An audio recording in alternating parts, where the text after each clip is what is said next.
Vamos falar de aspectos técnicos, porque a gente tem, como eu disse no início da transmissão, a gente tem as pessoas que nunca botaram o pé num agroglifo, e eu nunca coloquei o pé no agroglifo. E só de olhar, óbvio que 95, 96% dos agroglifos, dos crop circles, foram feitos pela mão humana ou pelos pés humanos, ou é computação digital, propaganda. Mas esses que restam, esses 4%, esses 5%, esses 1%, permanecem inexplicáveis.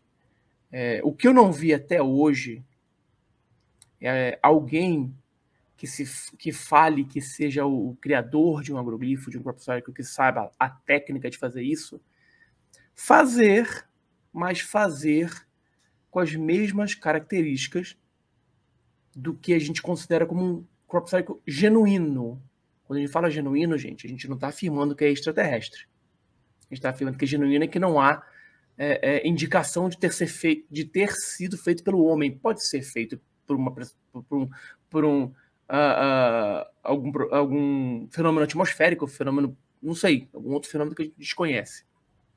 Mas essas pessoas, sem nunca ter pisado lá, elas falam, não, isso aqui foi feito assim, um cara pega a madeirinha com uma corda e vai pisando, só que ninguém consegue fazer isso, reproduzir, por exemplo, numa madrugada, sem que os cachorros latam, sem que ninguém veja, sem que deixe pegadas indo ou saindo do círculo, sem que ninguém ouça um helicóptero para o cara pousar no meio e fazer o negócio e ir embora. A gente não vê isso. Então, Tony, quais os aspectos técnicos que a gente usaria para evidenciar como real esse fenômeno?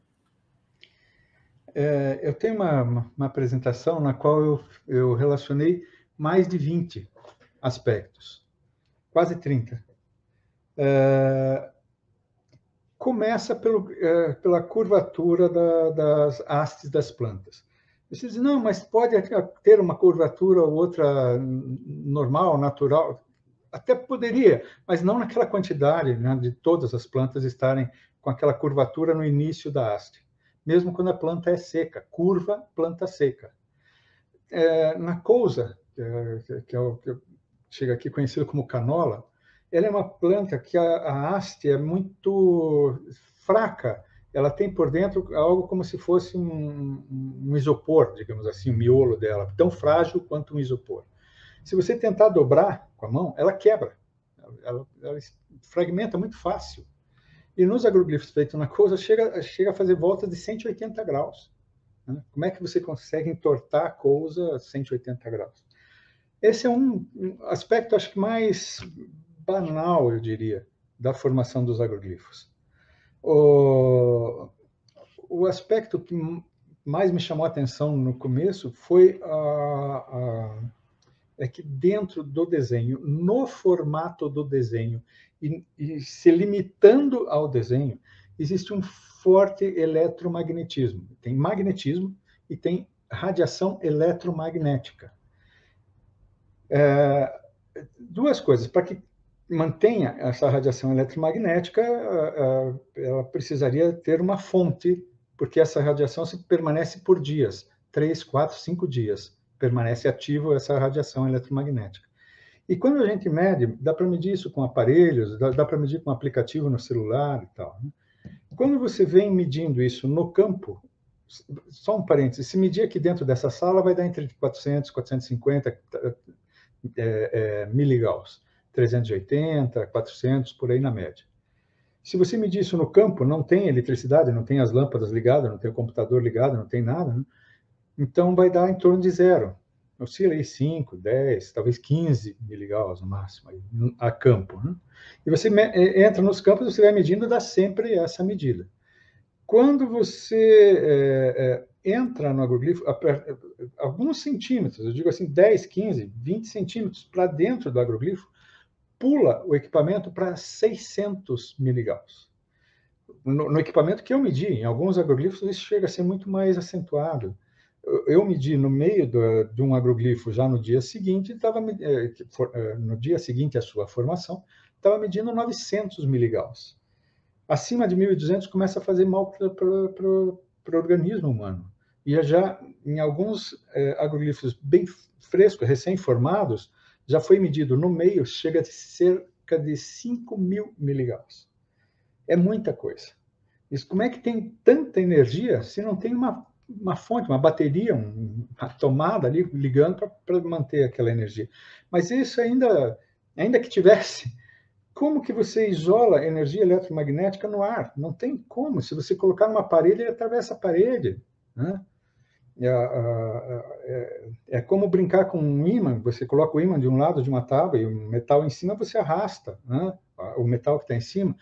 O eletromagnetismo é a mesma coisa, ele atravessa coisas. Como que ele chega no limite do desenho e para? Só isso já, por si só, ninguém consegue reproduzir. Quem explicar vai ganhar um prêmio Nobel, né? Como é que isso se sucede?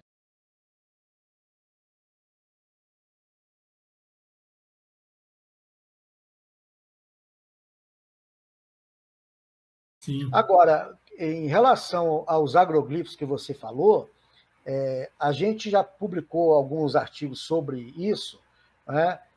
Eu, particularmente, não acredito que sejam formações feitas por alienígenas. Por que eu não acredito? Qual que seria o objetivo?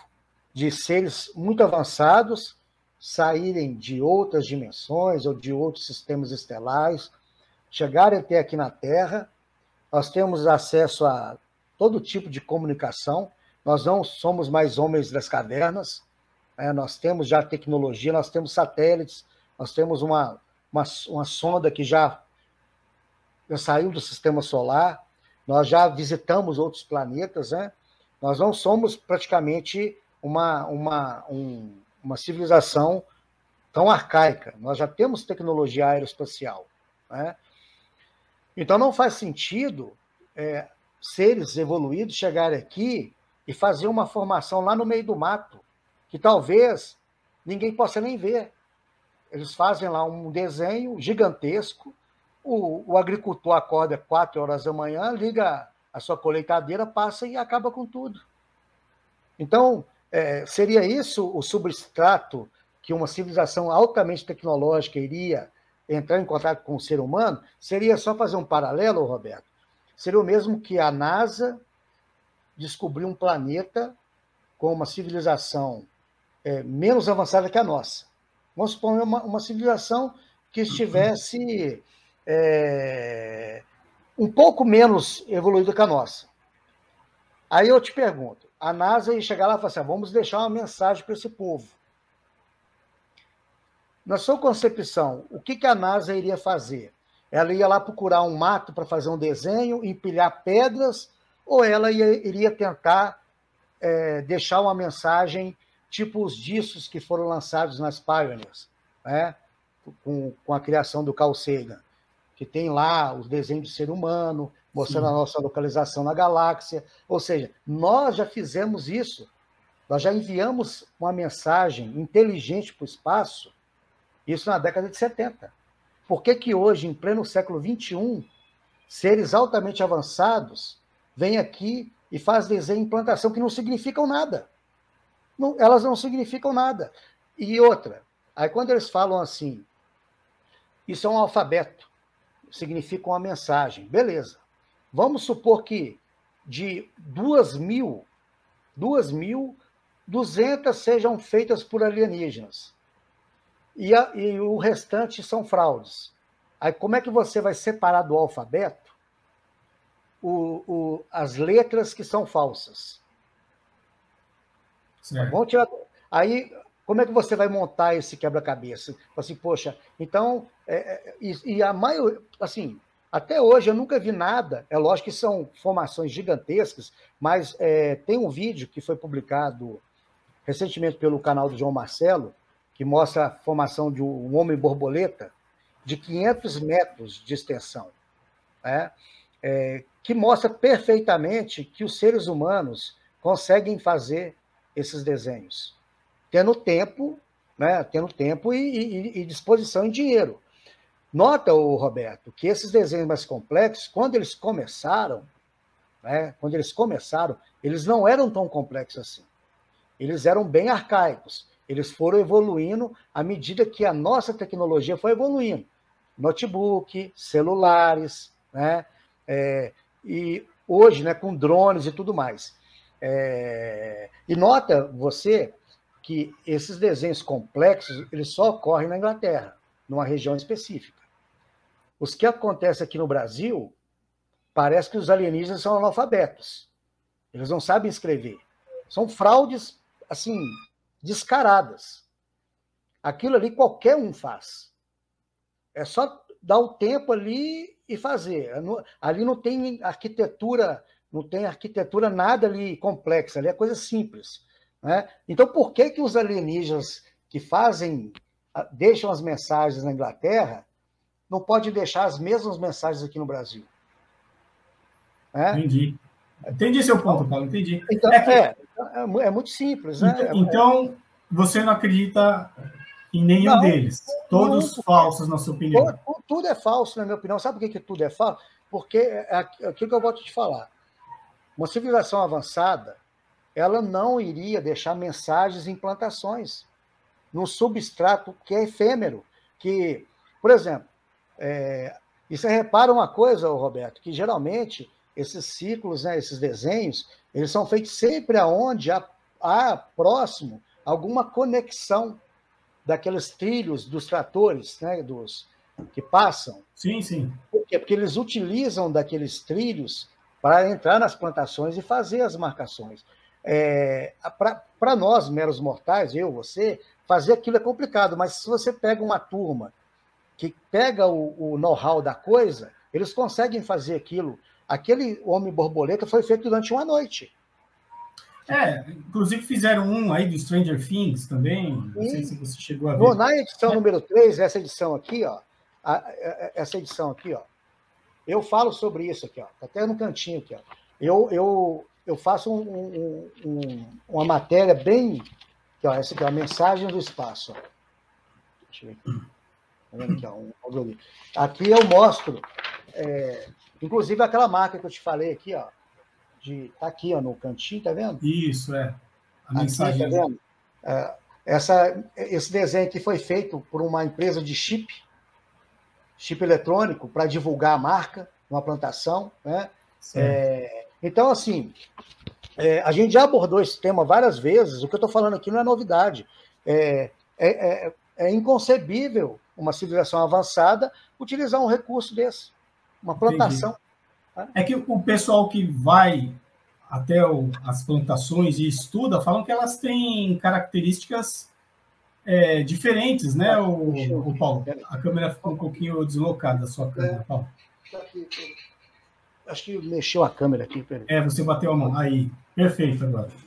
O pessoal fala que os agroglifos têm características diferentes daquelas amassadas por tábuas e cordas, né? Mas tudo bem. Não. Esse é um assunto que também se a gente for ficar falando. Aqui, ó, por exemplo, provavelmente quem estiver me vendo agora ou que vai ver depois, vai falar assim, poxa, mas o Paulo está ignorando as alterações eletromagnéticas, o celular não funcionou, houve alteração biológica no tal lugar. Beleza, tá. Mas tudo isso pode ser manipulado. Alteração biológica nas plantas pode ser manipulado. Alteração eletromagnética pode ser manipulado. Por exemplo, quem fez o desenho, ele pode ir lá enterrar no centro do agroglifo algum equipamento eletrônico que, na hora que a pessoa vier com o detector, vai notar que há uma alteração no campo magnético e vai creditar aquilo ao agroglifo. Tanto Roberto, só para encerrar isso aqui, que esses agroglifos fajutos que surgem aqui no Brasil, os pesquisadores que estavam aí analisando, falaram que esses que estavam surgindo aqui, eles não tinham nenhuma alteração. Eles já estavam surgindo sem nenhum tipo de alteração eletromagnética, biológica, nada. Ou seja, né, talvez uma desculpa para uma coisa que todo mundo sabe que é fraude. Não estou dizendo que assim, não estou dizendo que foram lá e fraudaram. Às vezes é uma turma de amigos que falam, vão brincar de fazer isso, vão repetir. Não sei se é alguém que está enganado. Agora, na Inglaterra, eu vejo isso mais como turismo. O pessoal lucra muito com isso lá na Inglaterra.